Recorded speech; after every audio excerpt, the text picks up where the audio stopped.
Hello everyone, welcome to the 7th edition of the Mul-Tea-Hull Talks. It is Wednesday, July 1st, and here we are with another edition of the Mul-Tea-Hull Talks. So before we kick off, I'll start by explaining what Mul-Tea-Hull Talks is exactly about. So it's a series of meetings online that we hold in order to meet with Sunreef Yachts employees, but not exclusively employees, of course, just broadly speaking, members of the Sunreef Yachts family. So in previous editions, we got to catch up with company president Francis Lapp, one of our project managers, Lucas, also research and development director, Nicholas Lapp, our sales director, Paulina, and there was this one edition where we met with two Sunreef yacht owners, one of the captains of our boat. So basically, a lot of interesting conversations that we have. We just catch up for tea and talks. And today we catch up with our sales director for the US, Mr. Robert Riva. We'll try and connect with Robert in a second. Oh, there's Robert. Hello, Robert. How are you? Good morning or afternoon. Good morning. Yeah, it's morning tea for you, right? It sure is. We're across the pond a little bit. Yes, we are definitely. Okay, and it's an afternoon tea for me. So before we kick off, we were meant to do this actually on board the Sunreef 80 Bundelong. Sadly, we weren't able to sync with Bundelong's schedule, but just to assure all the viewers, we'll get another chance to do this soon in some other edition of the Mul-Tea-Hull Talks. So, and today we're here to talk, instead of the walkthrough of the 80 Bundelong, we've received quite a lot of questions about, again, the sales process and customer relations. I hope this is interesting enough to you. Of course, yeah. Bring it on. Okay, so we'll start with the first question. That's general about... You didn't ask me what tea I'm drinking. Oh, I assumed it was pretty standard. Is it some sort of fancy tea? No. So I have two. This is very, very important. I'm drinking geisha coffee from Panama, which was provided by one of our clients from San Diego, by the way. So thank you, Mr. Wells. And I'm also doubling down on the caffeine with some standard black tea ginger peach. So we're double fisted. All right. So your coffee and tea tanks are full. Indeed. Well, good. I'm green with envy because my tea is like fairly standard. Standard afternoon tea, huh? This is Sunreef. Nothing is standard. Okay, so I think we're good to go now. We can kick off with the first question. So it's about industry trends. What trends have you seen in the industry lately? Yeah, good question. So I guess I'd start more from like a macro perspective. On a bigger scale, it's just a fact that the catamaran market is the fastest growing segment in the pleasure boat industry. So within that, unfortunately, we're operating in that fast growing space. Some more recent like micro trends I'd say are I'm seeing a lot more private interest relative to commercial, which was interesting because it was kind of the opposite a few months ago.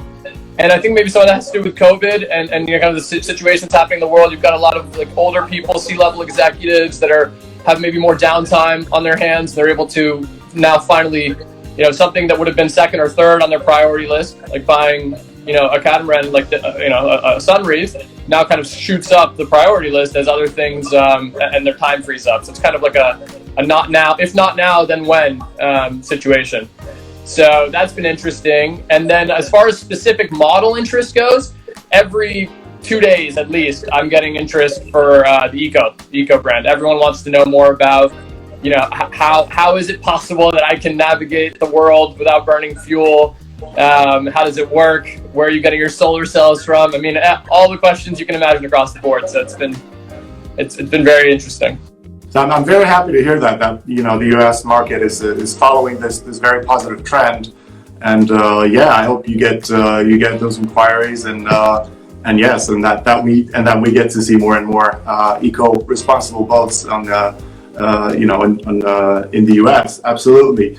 Okay, so the next question is about basically, about the yacht delivery. How long would it take before receiving a new yacht?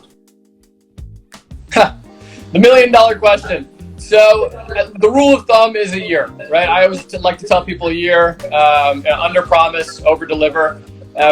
Realistically, we could knock them out in 10 to 11 months, but obviously depends on the model too, right? If you're going with one of our production line models, a year is a solid estimate. If it's a 50, we can do it in about 9 months. If it's a 40, we can do it in 6. And then obviously if it's a fully custom 100 plus operation, we're in the 15 to 18, possibly 2 years if it's a 160. So yeah, well, it also, absolutely, it depends on how ambitious the project is.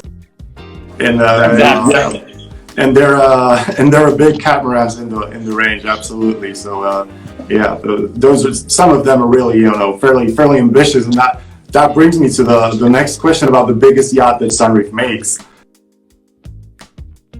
So it depends. I guess the answer would be there is no biggest yacht, right? Like we're capable of delivering whatever the client's able to afford. Currently, we are building the biggest luxury catamaran that will ever have hit the water, the 160. But don't let that stop you. If you're an ambitious and optimistic individual, we can do it. We're talking about, of course, the 49 meter, the 160 footer. That's going to be very very exciting. Then on the sail catamaran part, there's hope. There's hope. We had a chat in one edition of the Mul-Tea-Hull Talks. We got to meet with the owner of the 102 Ifara, and somewhere in the conversation, he's mentioned that he's looking for an upgrade. So let's keep our let's keep our fingers crossed for that. He did the 140 and then he possibly 150. Possibly 150. Well, we don't know which way it's going to go, but it's going to be a fairly exciting sail catamaran. Absolutely. Okay.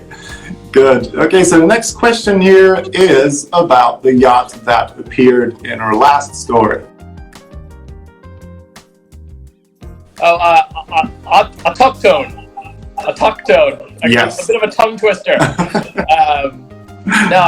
Obviously a beautiful 80 power. It's interesting just to see how different each of our models can be. You say it and the clients understand it, but then when you see it, you say, wow. I mean, the flybridge is just completely different from Aria and the first 80 power, which we showcased at Cannes. So. I love that they did the galley forward. That was really unique and interesting. It seems like the perfect entertaining boat. It's like the TV drops from the ceiling, the bar is set up for drinks, and have a good time. It's like, I love it. Yeah, it's a perfect spot for live cooking, for instance, in the main deck salon, and also yes, I love what they done with the flybridge. It's just a huge, very open space. Yeah, no, it's nice to see. All right, the next question that we received is about Sunreef Yachts' unique selling proposition. So I guess what does make Sunreef unique on the market? Sure. So obviously it depends on if we're comparing to monohulls, motor yachts, et cetera. But I'd say generally speaking, one is the fact that we're so unique. So no two Sunreefs are the same. Right, as I just mentioned, and that can't be said for other catamaran brands. I think the quality of our build is superior to the alternatives, and so because they're unique and because the quality is so high, you have kind of the slower depreciation, right? Which is actually really interesting. You've got slower depreciation for Sunreefs than you would for other brands, and that's just due simply to, again, market scarcity. There's not that many of them out there. And build quality, it just lasts longer. And then obviously, customization is one of the big selling points too. The fact that you don't just get layouts A, B, or C, right? You start with layout A, B, or C, and then you end with, derivative E, X, Y. So those are the things I think most people come to us for and appreciate. Okay, and when people customize their boats, I assume they fairly often think about charter use. Whether they're going to use their yacht for charter business, or is this going to be a strictly private boat? Which brings me to the next question: can one rent a Sunreef catamaran? Of course. Yeah. So we have a charter division that is incredibly responsive and on top of things, and they'll let you know where our sunreefs are in the world. Typically, any point in time of the year, you'll be able to get one in the Caribbean, the Med, Pacific. I'd say the most popular model that I've seen requested is the 60, which also happens to be the 60 sail, which also happens to be our most popular, or the most popular sunreef from a sales perspective. So I think it's not a coincidence that we're selling more of the models that are being chartered. But yeah, and I think for pricing, we'll wait for them to give an idea. I think around 35,000 euros a week is what you're looking at for the 60 sail. Okay, good. So next question here is about the advantages of a catamaran versus a monohull or motor yacht. What are the disadvantages also?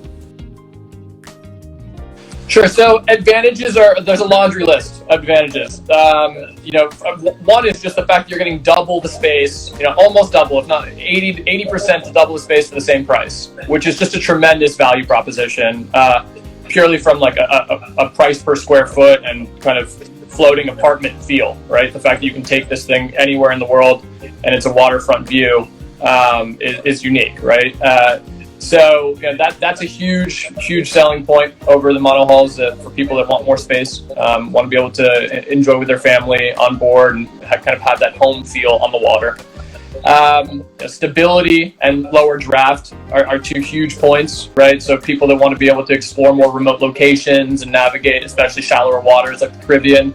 The fact that that's the displacement split over two hulls just allows you to be able to get to more locations. And, as I said, stability. People that are typically queasy on monohulls or motor yachts, you'd be shocked at how different the experience is and just the lack of, the lack of healing, the different, just the way the boat kind of rotates is a little bit different. So it's softer on the stomach for those that are soft in the stomach. Okay, and you mentioned space as one of the main advantages. And speaking of that, the next question is about the Sunreef Supreme 68, and I get the feeling that space was definitely the key word, and the key element of the design of the Supreme. The question is how long to build the Supreme 68 sail? June. You're looking at June as far as the earliest delivery date. Again, about a year. If you're ambitious and you want to make it happen in 10, 11 months, we could do that. But I like to say a year and deliver it in 11 months. Okay, good. Well, all right. Another question, interesting one that we got is why would someone who's never bought a yacht buy a Sunreef? So that's a really interesting question. Actually, I'd say that the Sunreef is the perfect yacht for someone that's never owned one. And I can tell you a little story, actually. We had the Supreme 68 outside of a person's house, a doctor's house in Hibiscus Island in Miami. Really wealthy area, beautiful area. And this gentleman told me, he goes, look, I've never bought a yacht. The only reason this yacht is here is because it's a friend of mine that owns it, and he's letting me go out on it a couple times a month, and I'm giving him free dock space, right? That's the arrangement that they made. He goes, I've never owned a yacht.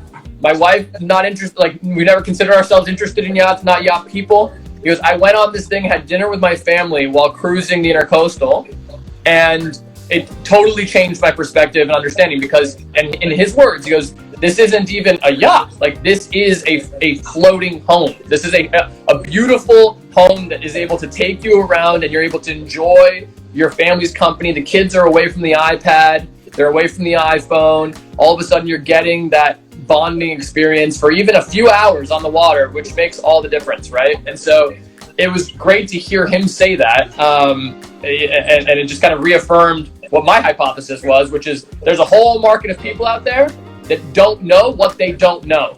And once we get them on board, it's a totally different ballgame. They want a boat, but they just don't know it yet. Exactly. Okay, good. And the last question I have on my list is, again, about the eco catamaran. So have you seen any interest for the eco catamarans on your market? Yeah, no, a ton of interest. Every couple of days, I'm getting inquiries. Some people are just curious; they want to understand the tech, and but then others are, I'm considering this or this. How is yours different? And then we explain the fact that we're able to. We have the most solar space and most efficient solar panels in the industry, right? So our EcoCats on our 80, we can put up to 38.5 kilowatts. We're able to put a 640 kilowatt battery bank, which is just massive, the biggest in the industry. You're obviously able to run all the house electronics, etc., without running the generators. You can cruise depending on your speed and depending on the amount of sun, in perpetuity in some cases. So it's really interesting. There's a great value proposition there. There's a lot to talk about. It can get dense and technical, but that's what I'm here for. Anyone that wants to have those conversations. Eventually, I'm going to start making people put deposits down once we get past the 1 hour mark on conversations about the. I can hear the salesman here. Okay. All right. Well, good. This was the last question that we had on our list, and well, Robert, thank you so much for doing this, for joining us today for this online chat for Tea and Talks. So thanks again, Robert, and for all of you watching. Thanks for having me. Anytime you want to share some geisha coffee beans, call me. Yes, well, I will do it. And this time I'll come prepared. I'll bring some more fancy tea. Because you're definitely ahead of the game now. Okay, good. So, for all of you watching, thanks again for joining us for another edition of the Mul-Tea-Hull Talks. Of course, we'll be back next week with even more tea and more talks. Okay, thank you, Robert. Thank you, everyone. All right. Goodbye. Bye. Bye.